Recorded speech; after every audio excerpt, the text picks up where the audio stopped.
Hello everyone, welcome to another episode of People Actually. My name is Jerry, and today we have a really special guest, Anthony Petraco, an industry veteran in staffing and AI industry, and I can't wait to dive into everything AI and staffing related. So, Anthony, thank you for joining us today. Thank you for having me. Yeah, tell us a little bit about you. Sure. So I'm the founder and CEO of Probo Talent.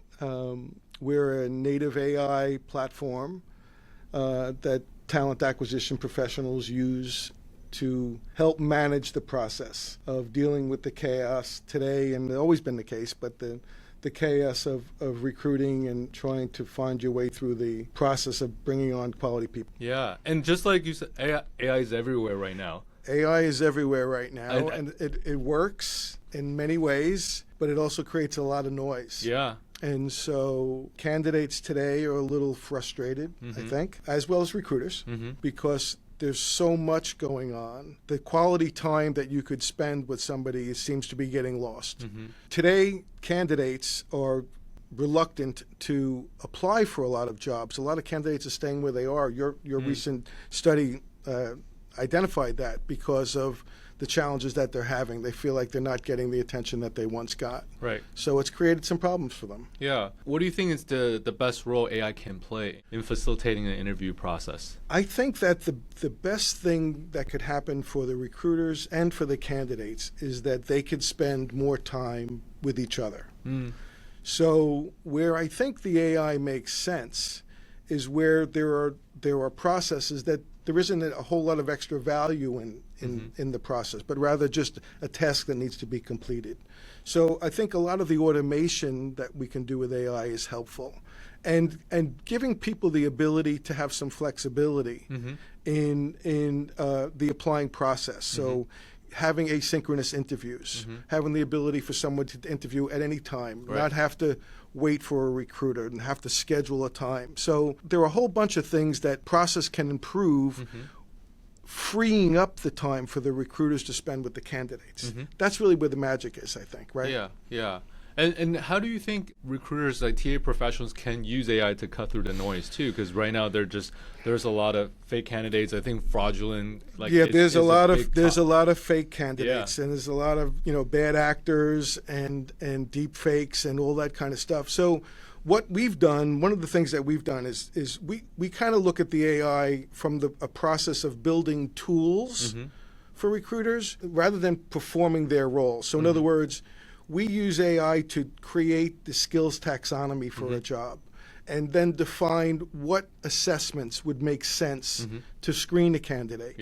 So if I've got 500 or 600 people applying for a job as a recruiter, what am I supposed to do with 600 applicants? So it's hard. So if what we do is we build these tools that allow candidates to apply and show their skills by demonstrating them, by taking assessments, and seeing how they score. So we use the different AI models to create the content that the candidates then use as their screening tool, but it's the recruiter that's making all the decisions. And everything that we do in our product has a human in the loop.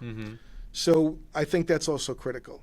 So if you can take 600 candidates down to 150 candidates, then a recruiter can actually interview those people and spend the quality time with them.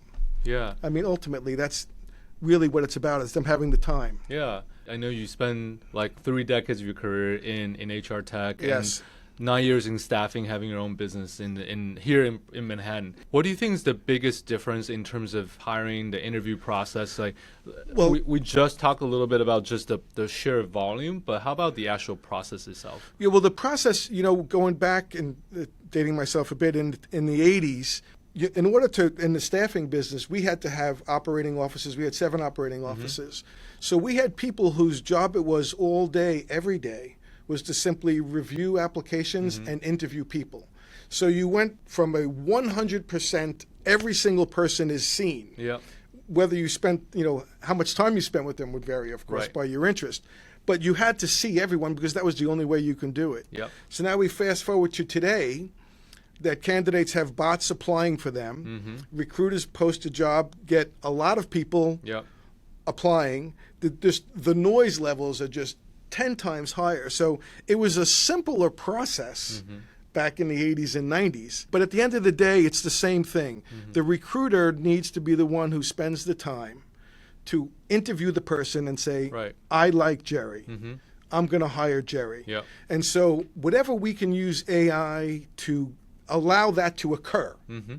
So give that recruiter, that talent acquisition person, more time to do that and less time with the noise. The process and the interview, Yeah. I think the best interview happens when recently I've started talking about, it's not about checking the boxes and like where you've worked at and the schools you went to, but it's really we're looking for signals, someone who can adapt. You and I starting our own businesses in the past, right? It's really that adaptability. And then so I feel like a lot of times, and this podcast, I started a podcast because I wanted to tell the stories of a recruiter. Their jobs are really difficult. Because right now, I think with our job seeker report, like you said, candidates are applying fewer and fewer jobs because they're scared they're not getting seen or they're being seen in a thoughtful way.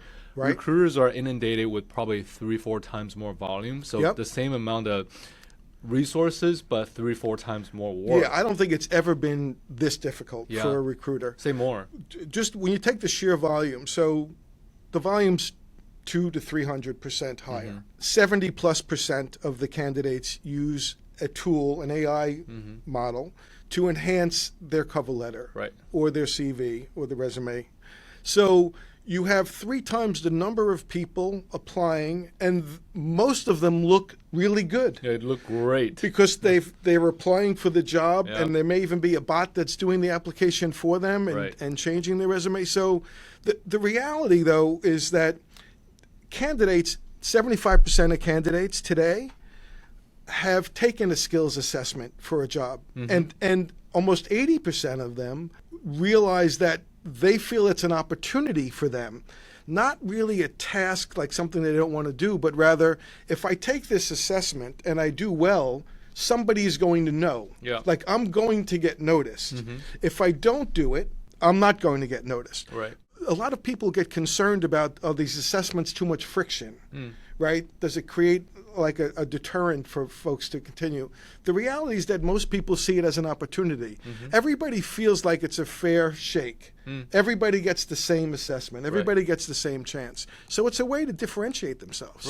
Right. And how do you think candidates, any advice for those on the other side of the table, how do you show up more authentically and how do you stand out? Because like you said, AI probably is helping applicants writing the perfect resume. Yes. And then so the resumes all look good.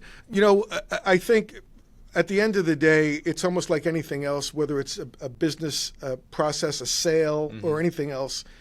You know, as a candidate, you're selling yourself to the recruiter. So ideally, you want to try and get that time. So as painful as it might be to go through the process, you kind of need to do that, right? I mean, that's just the way it goes. And then hopefully you get the opportunity. The tools that are available today, used properly, will give the recruiter more time. And then the candidate has their opportunity. They get their window. Yeah. Personally, how, like, in starting your own business, like, what are some of the most important hires you've made since you started a company? I don't care what you do, right? And I've been in staffing, I've been in payroll, and now I'm in talent acquisition. It's always the same.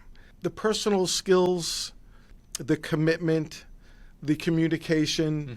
I always feel like, for the most part, people can grow into the position regardless of what it is. Now, it's not anybody, any position, but for the most part, I think you find the right person. They fit your culture. They fit the objectives. They're on board. They're on the team. You know, they're taking economy for 15-hour flights. They're doing the thing that is necessary to succeed. You find those people right away, and you don't get that from looking at a resume or even looking at a score on an assessment. You get it from a conversation. People come prepared to interviews, right? They got all the questions. I know what they're going to ask me. I know what he's going to ask me about this job. So when you sit down and try and make it a comfortable situation and make it a informal conversation, I think you get a better impression of an individual than when you do the machine gun interview process. I couldn't agree more. And so in having had such a successful career across different parts of HR, can you think of one single best hire that you've ever made? I can get into some really big trouble, Jerry, with that question. Yeah. I have quite a few people that have been with me for over 20 years. That's a sign of great leader. Yes, Yeah. and in different businesses. Yeah. So, and kind of like a parent doesn't want to pick a favorite child. I totally get you, yeah. But I could tell you there are people that they're doing things now that they weren't hired for, which is to the point that I was just making.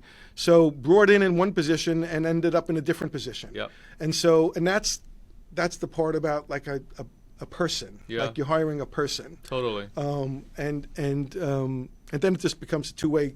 It's a two-way street, two-way commitment, right? A couple of my go-to questions, and I'm very much the same way. Having started a couple of businesses, I always look for adaptability and also sort of, and being founders of businesses, like that sort of inner desire to seek for truth. I feel like sometimes in big companies, it's about dressing data up, or you're making the data to tell the story or tell your narrative versus like really getting the bottom of it, because we're here to solve a problem. Right. And so there's nothing matters more other than just fix the problem, right? Just fix the problem. So so regardless of the, you look at the industries that I've been in, I've done okay. But at the end of the day, there's a problem and we're going to fix it for you, whatever that problem is. So today it's in talent acquisition. So getting people to get on to the problem solve.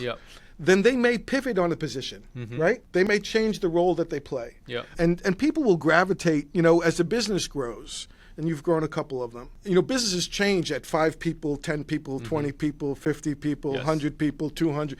They get very, very different. We were just talking about like executive assistants, right? The businesses change.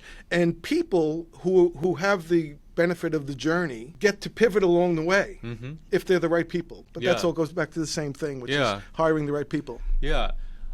In looking ahead in 5 years out, what do you think AI is going to be able to do for hiring? For all the TAs, pros that are listening to us? I think in 5 years, it's going to be a really great situation. I think between now and then, the thing about AI is it blows everything up. So whatever you focus on is going to get blown up. If it's done properly, it's very effective, and you could really have tremendous positive impact. What I see a lot today, there are a lot of companies that are just throwing AI at an issue, unstructured.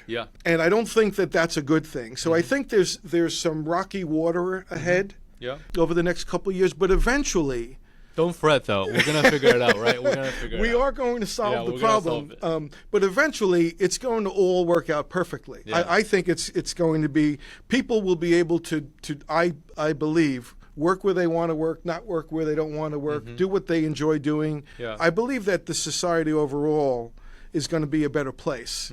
And so this industry, like any other industry, I think is going to benefit from it.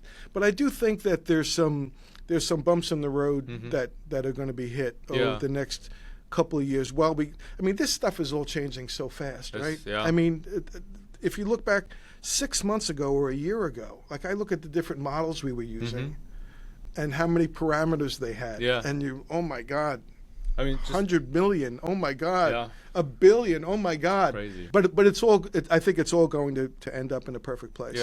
What a time to live in. I've been around a little longer than you, but I've never experienced a time like this. And I've been around technology, even in the staffing business. I had developed the system that eventually became the payroll system that I started after that business.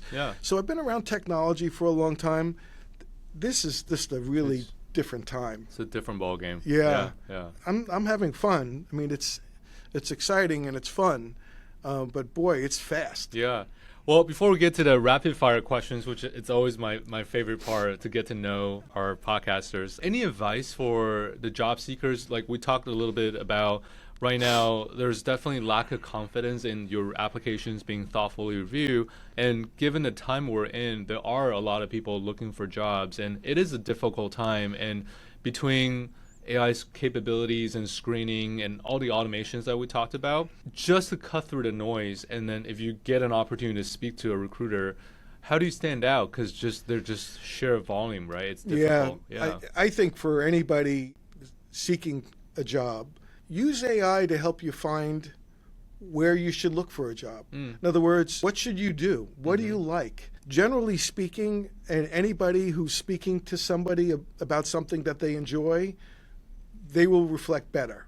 And so find something that you want to do, just like any other time in history. Just work at it until you get an opportunity. You'll get one. Yeah. You'll get one. You just have to keep swinging and keep trying, right? That just sounds like trying. starting a business, by the It's way. the You same just keep running, exact right? Keep going.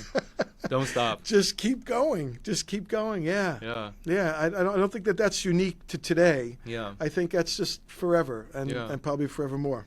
Well, thank you so much, Anthony. It's been such a pleasure having you. Thank you for having me. We love partnering with you and your company. And then same here. Just before we wrap up, if you could pick one song for your anthem, is there one? You know, I don't have an anthem. How about your favorite song at the moment?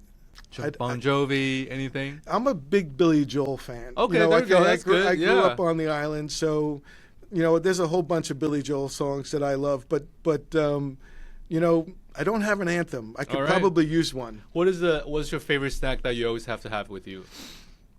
I like nuts. I like peanuts. Okay. All right. You know, a lot of calories, and that's kind of obvious these days. But yeah, peanuts. Morning or nights? Well, I don't know what you call it because I'm starting my days at usually like 3 o'clock in the morning. Okay, so is that night or morning? That's morning. That's morning to me. Okay. All right. Coffee or tea? Coffee. All right. And then lastly, what is the one phrase that's overused in HR tech right now? Quality of hire. Quality of hire. All right. I mean, everybody's trying to get there, but it's all you hear about. Yeah. All right. Well, there you have it, everyone. This is Anthony Petraco from Provo Talent. Anthony, thank you so much for joining us today. And until next time, we'll see you then. Thanks, everyone. Bye-bye.